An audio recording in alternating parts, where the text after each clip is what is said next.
Okay. So apabila berlaku inflasi, harga barangan pun naik, gaji tak naik tapi harga barang naik, menyebabkan sesiapa yang ada simpan duit sebelum ni, mereka akan cepat-cepat tukar kepada emas. Okay. So sekaligus ketiga-tiga faktor ini memberi satu galakan kepada lonjakan harga emas di pasaran antarabangsa, sekaligus menyebabkan ia menjadi satu pilihan yang amat tinggi sekarang. Ini krisis ekonomi pada tahun 2008 dan daripada aktiviti mencetak wang, dia start pada tahun 2008, dicetak duit. Lepas dicetak duit kali pertama, harga emas naik 45%, kemudian harga emas naik 65%, kemudian yang last sekali itu tahun 2012, waktu diumumkan nak cetak duit kali yang ketiga, baru umum, harga emas dah naik 11%. Belum start cetak lagi.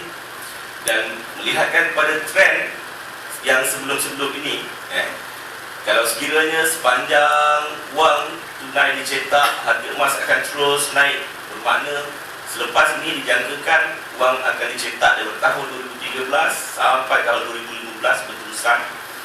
So di sini kita dapat melihat satu potensi di mana harga emas akan naik terus untuk tempoh 3 tahun yang akan datang. So itu adalah satu potensi yang baik untuk kita memulakan. Kalau ada siapa yang belum start, boleh start menggunakan pelan-pelan emas. Okey. So trend harga emas sepanjang 10 tahun ini macam ni.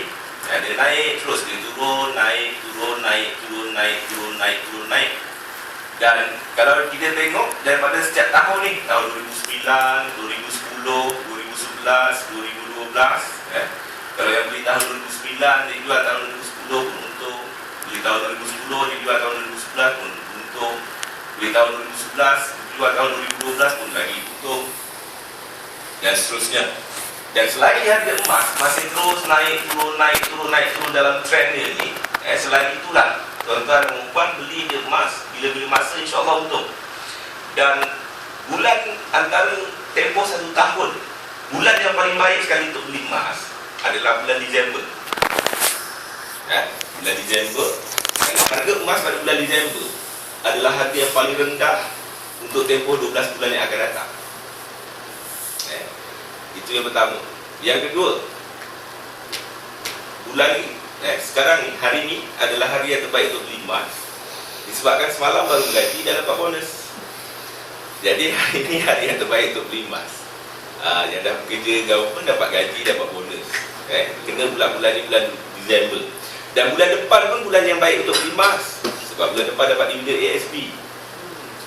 Jadi itu adalah antara waktu-waktu yang mustajab untuk beli emas. Jadi boleh beli emas pada bulan-bulan berikut. Baik, dan dijangkakan kenaikan harga emas pada tahun hadapan menjangkau sehingga 2,300 hingga 2,500 dolar per ounce, dan itu akan memberikan satu paras harga di pasaran tempatan mencapai sehingga 230 hingga 250 ringgit segram.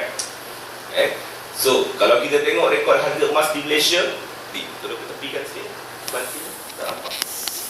Tarik sikit.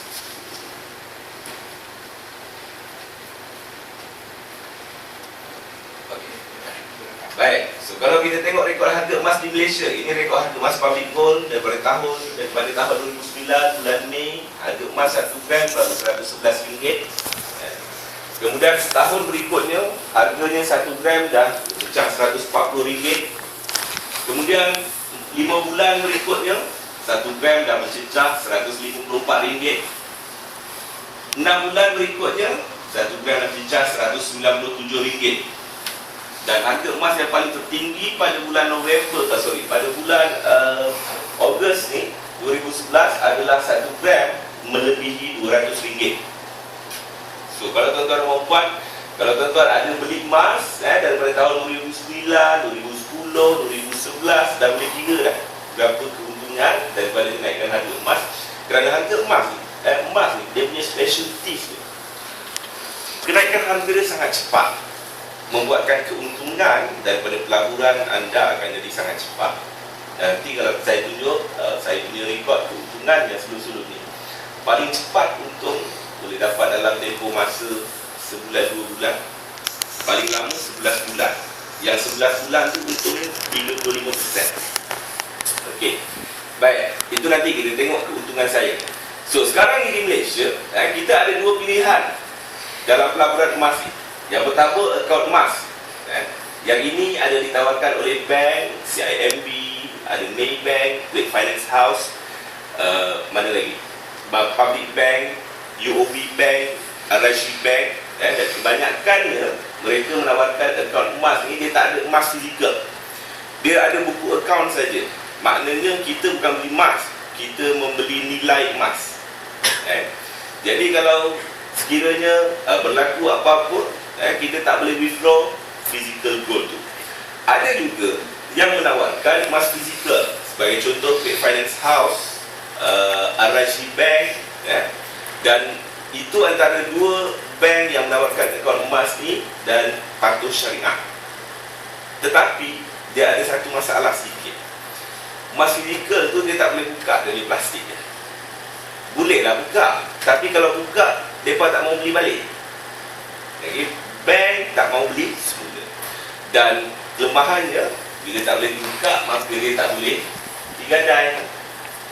Sebab antara kelebihan emas fizikal compare dengan akaun emas ni, kelebihan utamanya adalah emas fizikal ni kita boleh menggunakan kemudahan arah nu untuk tujuan-tujuan tertentu. Okey. So, untuk penggunaan arah nu ni, ramai orang beranggapan arah nu ni adalah tempat untuk simpan emas. Salah sama sekali. Arah nu ni adalah tempat untuk menggadai emas.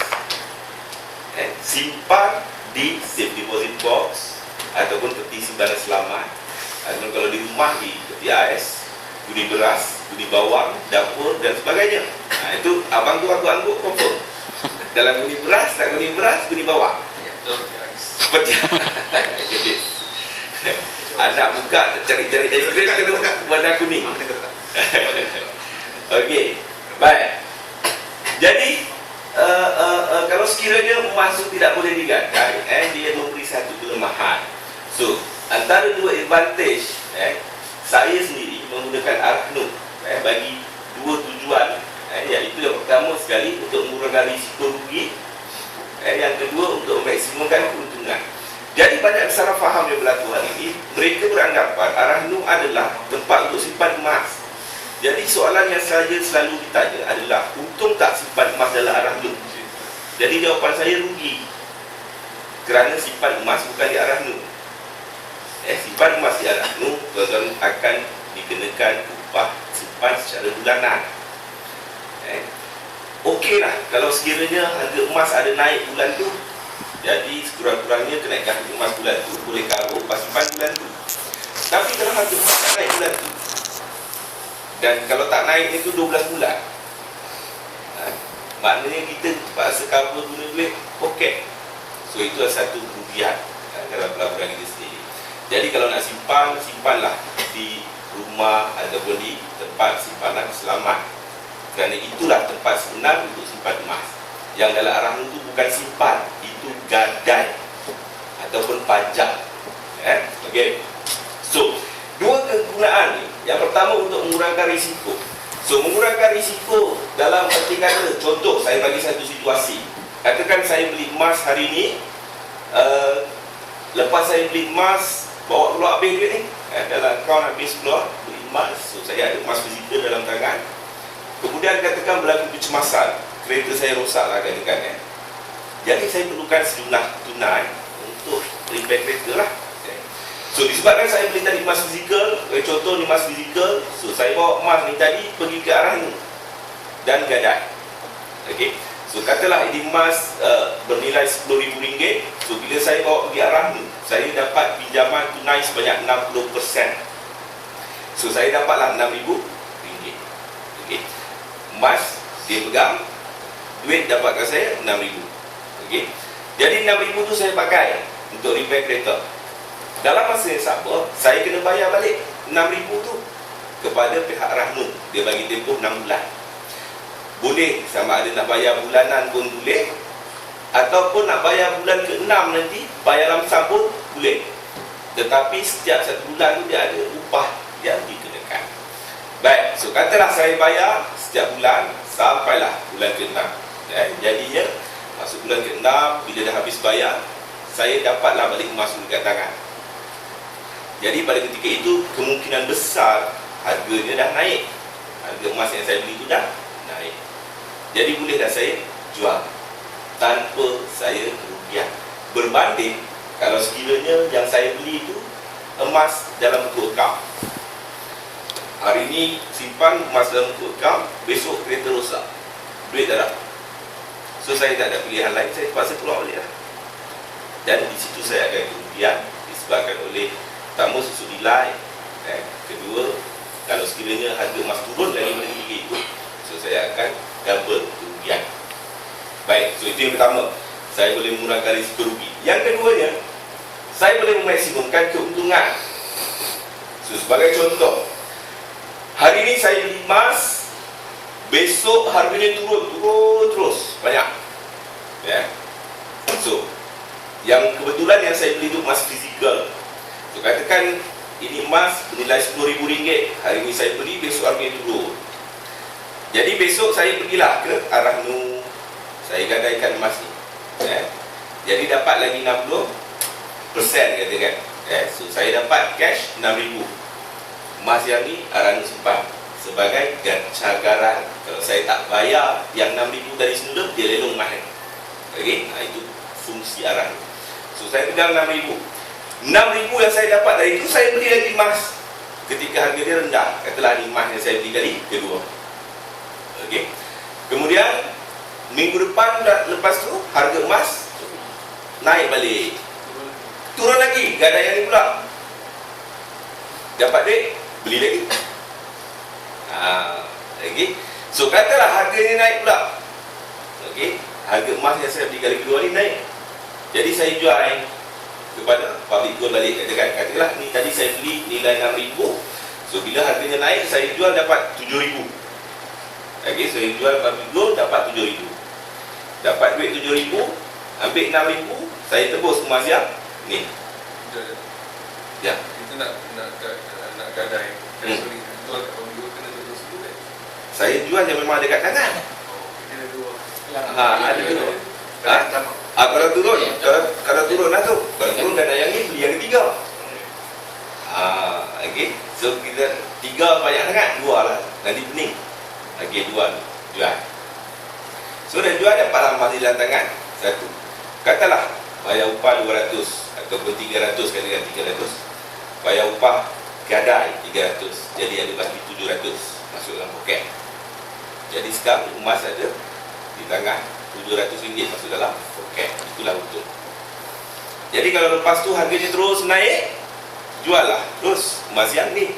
Kalau turun balik, ulanglah lagi langkah yang sama sampai bila-bila. Macam tu je.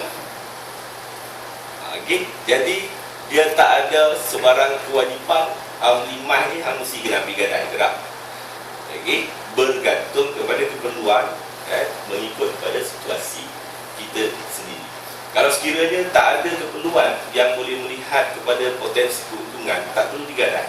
Sebab gadaian itu adalah kos. Jadi kalau tak ada sebarang prospek keuntungan yang boleh cover semula kos tu, tak wajar kita membuat gadaian. Ada hari ini ada manipulasi sistem perhiasan emas dan Ar-Rahnu.